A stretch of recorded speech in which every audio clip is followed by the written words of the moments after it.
Air travelers across the United States are facing major disruptions today, with thousands of flights delayed or canceled. The FAA attributes the crisis to ongoing staffing shortages worsened by the federal government shutdown. Major hubs in New York, Chicago, and Atlanta are reporting the longest delays. Officials say crews are working to restore normal operations, but travelers should brace for continued disruptions through tomorrow and beyond.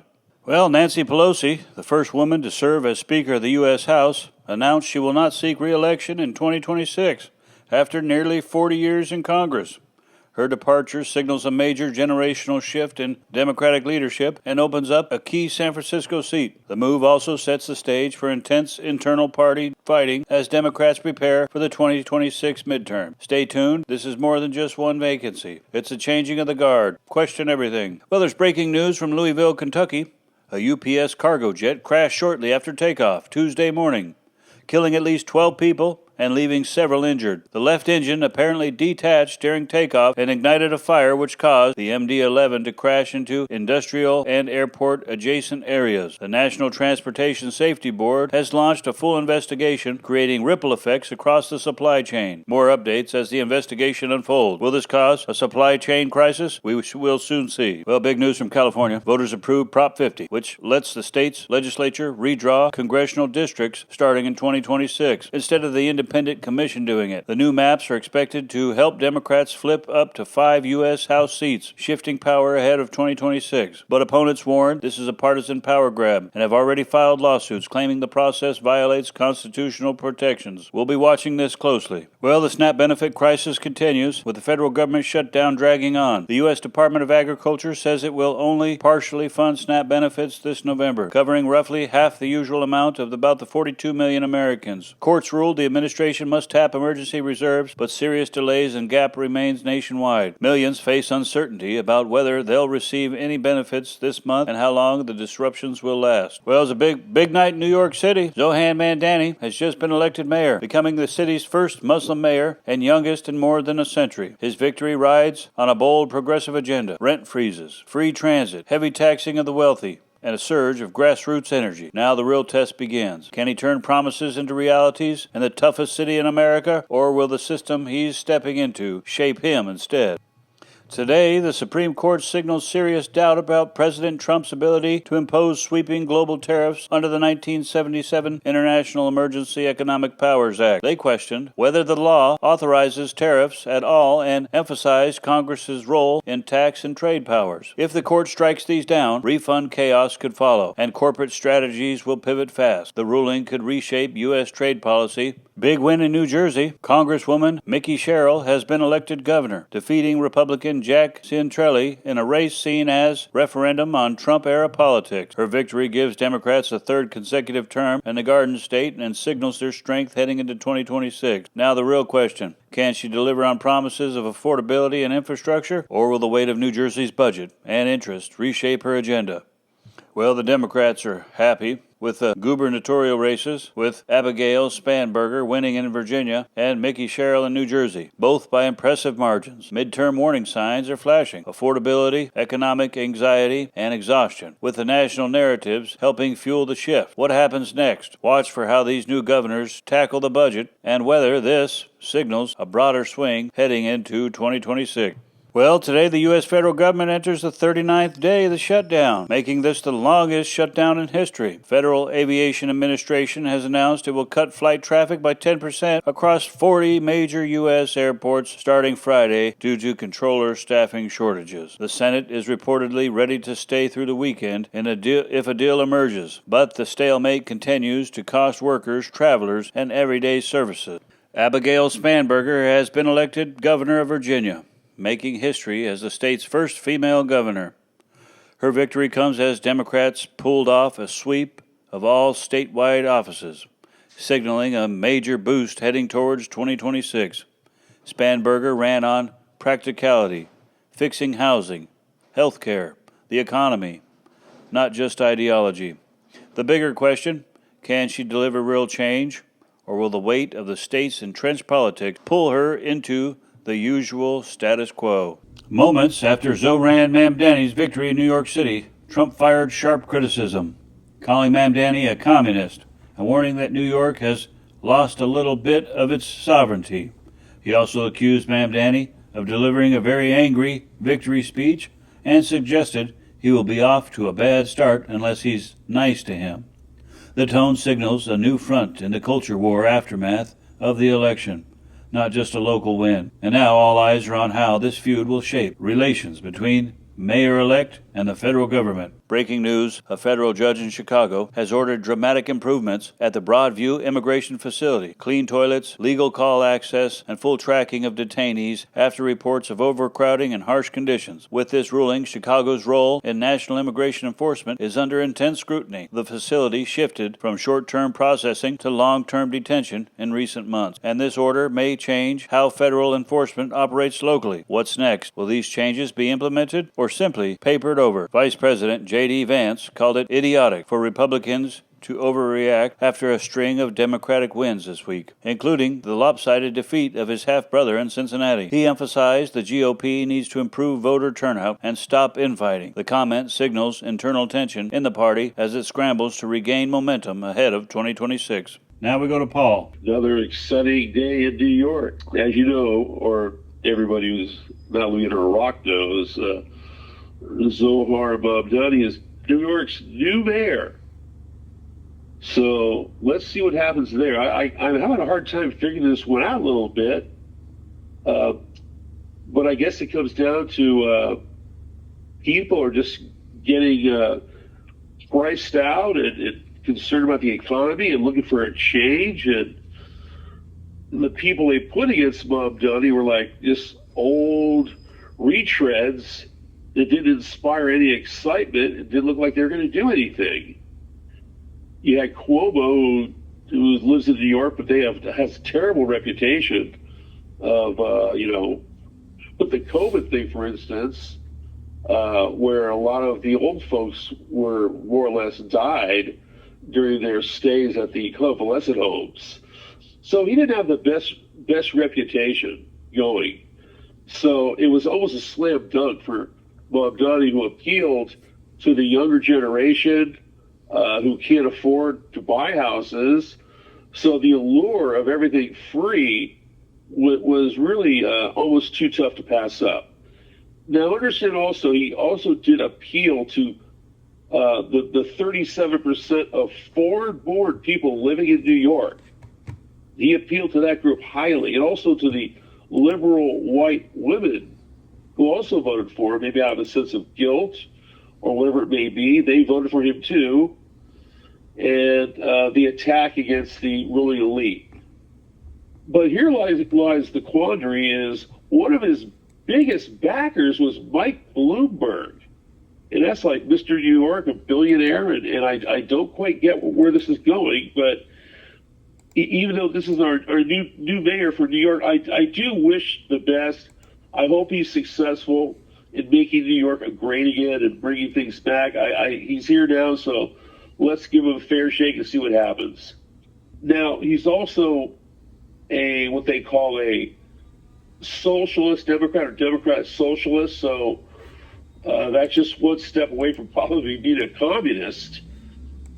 So, I mean, you're really trading a lot of, everybody wanting everything for free. Well, we see where that went with like Russia and all these communist countries where you'd have a store, but you wouldn't have what you wanted. You'd have to wait a long time to get in, and when you did get in, there wasn't much there. So people who manufacture these goods, or the farmers or the ranchers, they want to make a profit too.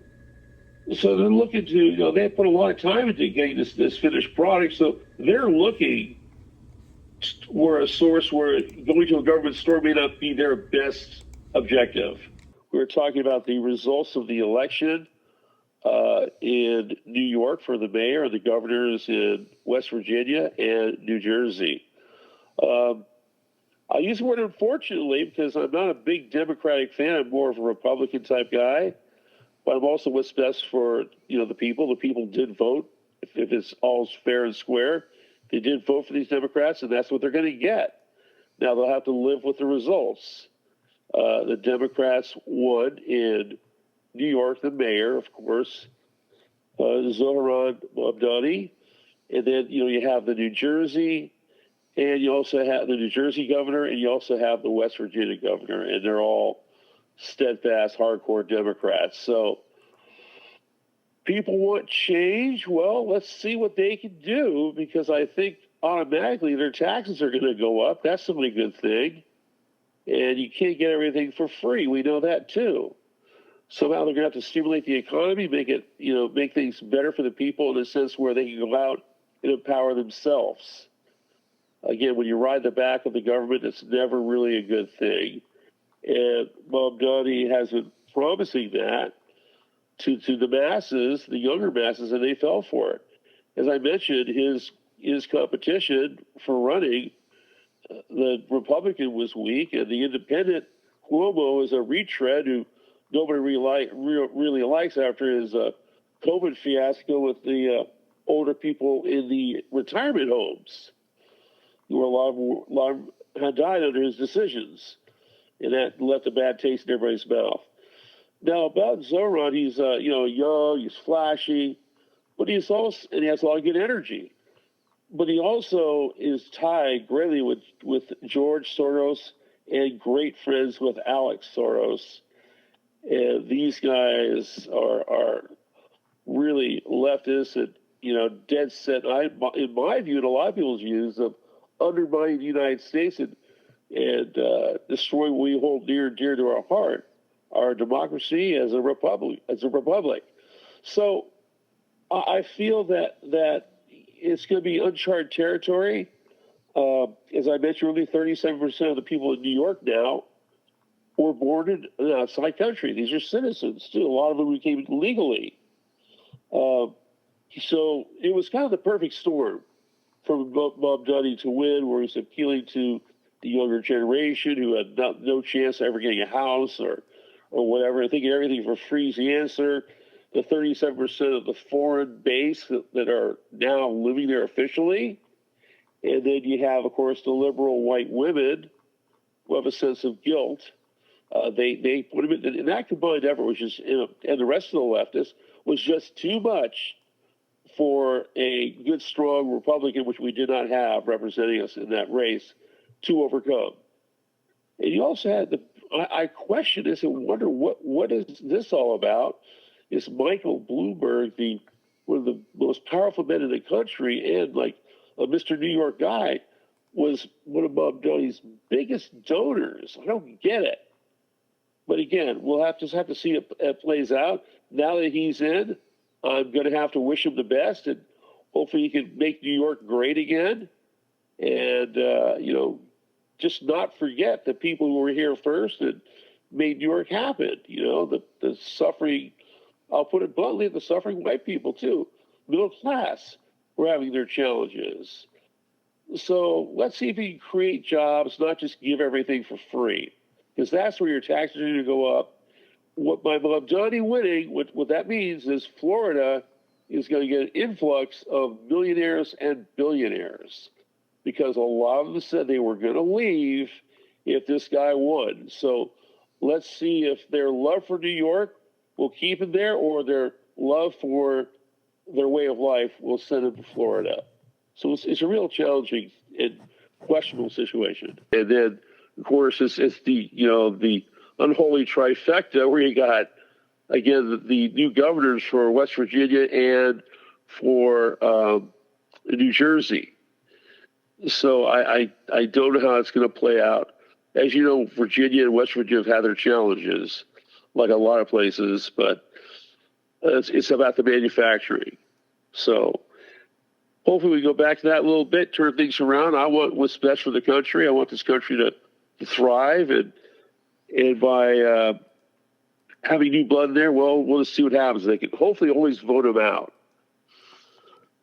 But moving along into another subject I find quite interesting, and I think a lot of people find this interesting, is about the billionaire Michael Burry, who bet against Palantir and NVIDIA to sell short.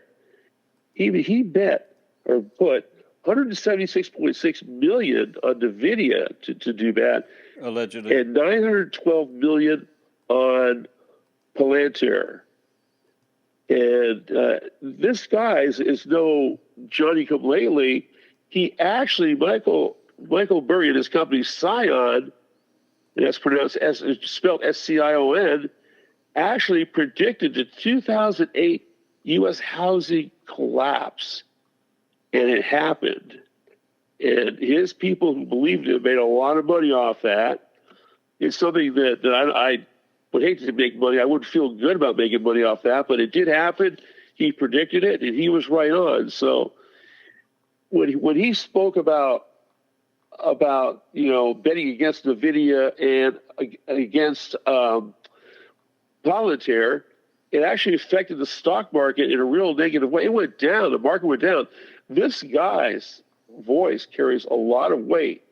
He's a 54-year-old CEO hedge fund manager from San Jose, California. He's a local California guy, went to Vanderbilt University, and came back full circle.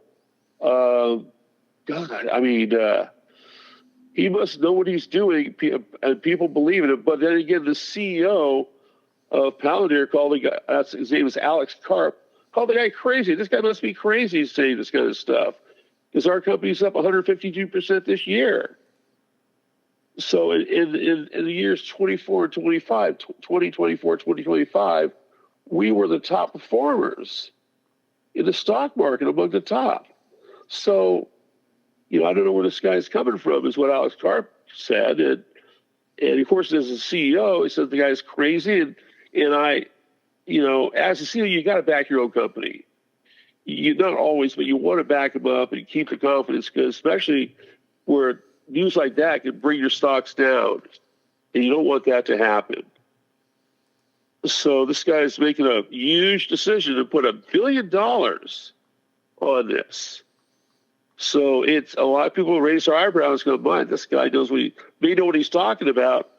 I had better take notice and maybe do something about it, either going along with him or maybe selling some of my stock and not going so hot in NVIDIA and Palantir, which were like the hottest stocks in the last couple of years because of all the AI-driven forces that are continue to push forward into the relatively unknown, where AI is taking a lot of jobs away, but in a sense, it's creating jobs. The best thing to do is if you can't beat them, join them. Learn AI. If you want to do something, learn AI. Learn all about it.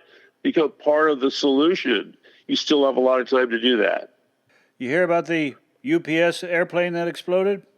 I did hear that that they're going to try, the actual Transportation Commission is actually trying to restrict 10% of the airspace. And, as I said, all this stress on the air traffic controllers and the financial stresses, physical stresses, mental, psychological stresses are going through, maybe has something to do with it. I wasn't sure yet of the actual cause of the disaster. What about the government shutdown? Is the government shutdown going to continue? Yes, it is. This is day number 37, if you can believe that. That's a long time to have this thing still going on. 37 days shutdown. It broke the record. What about the flight cancellations, the flight delays at the airport? 4 hours, 3.5, 4 hours. Everywhere you turn, something's coming at you. Something's affecting us. It's like people are saying, and the economy in the United States is going down right before your eyes. And I sure hope this isn't the case. I still think we can turn things around. I know Trump's got best intentions going, but there's an unseen power, it seems like, it wants to bring this country down. What about the EBT benefits? Again, that's a powder keg. I think they've relieved some of them. Some of the bigger cities like San Francisco and other large cities are honoring them and using some of their funds to help out. But it's not getting to everybody. That's the problem. And it can only go so far.